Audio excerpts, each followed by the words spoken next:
If God is real, why doesn't he write his name in the stars, or perform a visible miracle for everyone to see every single day?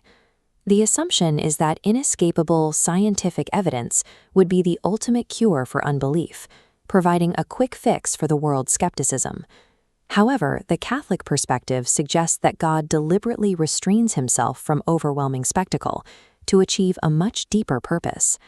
Rather than a signature in the clouds, the divine is revealed through the elegance of physics, the presence of beauty, and the pull of moral law, what St. Paul calls the things clearly seen through the created world.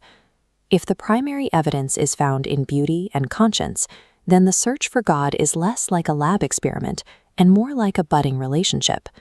In this light, demanding raw scientific proof is a category error. It tries to solve a question of love with a ledger of data. We can test the theory that absolute proof creates lasting faith by looking at the biblical track record. Scripture recounts crowds witnessing the impossible, the Red Sea parting, manna falling from the sky, and even the dead being raised to life in the case of Lazarus. Yet many who stood there and saw these events with their own eyes remained unconvinced, eventually hardening their hearts against what they had witnessed. This suggests that the barrier to belief is rarely a lack of factual evidence. It is more often a resistance of the human will that no amount of visual proof can overcome. Historical spectacle fails to produce a relationship because while a miracle can capture the attention, it cannot force the heart to trust. This points to a significant philosophical danger. Undeniable, constant proof would effectively destroy human freedom. If the divine manifested in an inescapable, terrifyingly obvious way at every moment, our response would be driven by cosmic compulsion or sheer terror, leaving no room for a choice.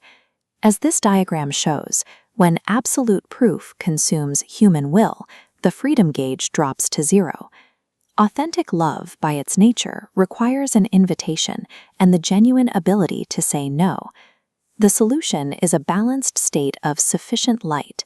This provides enough evidence for a sincere seeker to find God, while leaving enough shadow for the skeptic to remain in their choice, allowing freedom to reach its full capacity. Think of a teacher proctoring a final exam to see this in practice. The teacher stays in the room but remains silent. That quiet is the necessary condition for the student to act on their own knowledge. Divine hiddenness serves as a calculated necessity to protect the free will that is strictly required for authentic love to exist. This leads to a difficult pastoral reality. Many believers suffer because God feels distant or absent during their darkest moments. Catholic tradition calls this the dark night of the soul, a period of intense spiritual dryness and emotional emptiness. We see this in the life of Mother Teresa, who spent decades serving the poor while experiencing a profound internal sense of darkness.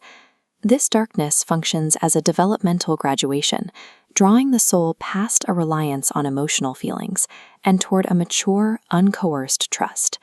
This internal ache is actually a feature of our design. The very longing we feel when we ask, "Where is God?" is part of the evidence. As the Catechism explains, a physical hunger proves the existence of food. In the same way, the universal spiritual hunger for the transcendent points toward a reality that can satisfy it.